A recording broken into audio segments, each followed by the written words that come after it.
trying to give you what you want.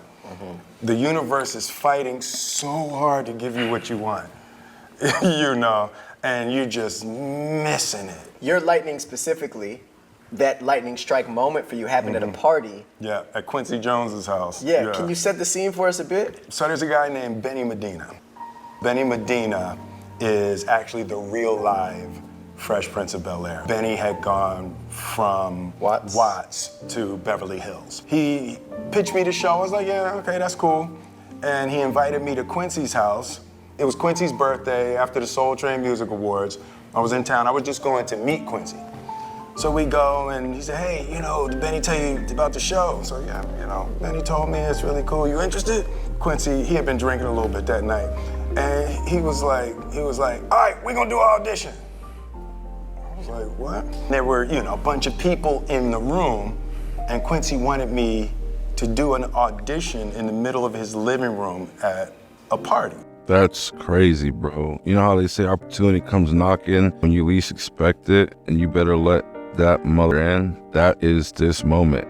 First of all, he's at a party with Quincy Jones. Quincy's, you know, like he said, Quincy's had a couple drinks, and he's like, you know what? You're gonna audition right here in the living room in front of everybody. There's probably mad celebrities from the A-list in that room as well. And I imagine he's really young at this point, you know, because he's talking about being in a room with Quincy Jones at a party before The Fresh Prince of Bel-Air was even a show on air.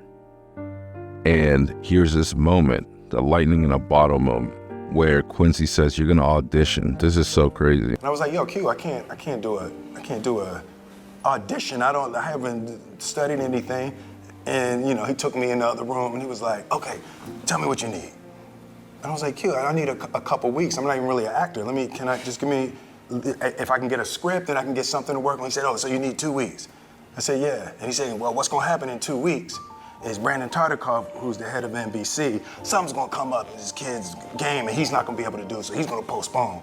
And he's gonna need 2 weeks, so then we'll do it in 30 days. And I was like, oh, yeah, 30 days would be good. That'd be more, yeah. Perfect. Yeah, and he's like, but then his right hand, Warren Littlefield, something's gonna come up and he's not gonna be able to be there and they're gonna have to postpone again. And he said, but right now, everybody that needs to say yes to this show is sitting in my living room waiting for you to audition.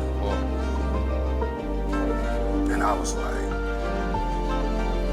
fuck it, give me 10 minutes. It was such a valuable lesson.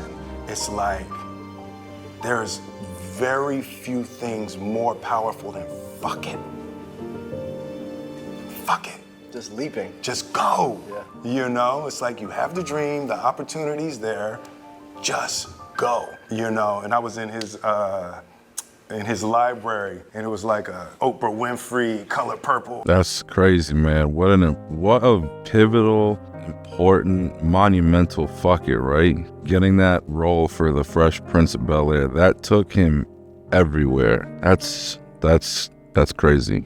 The universe, man, the universe presents itself in ways through people, situations. You just gotta keep your eyes, you know, like Tyler says, keep your eyelids open, man. Poster and a Michael Jackson 48 million sold, you know, and Michael was looking at me, he was like, what you gonna do, Will?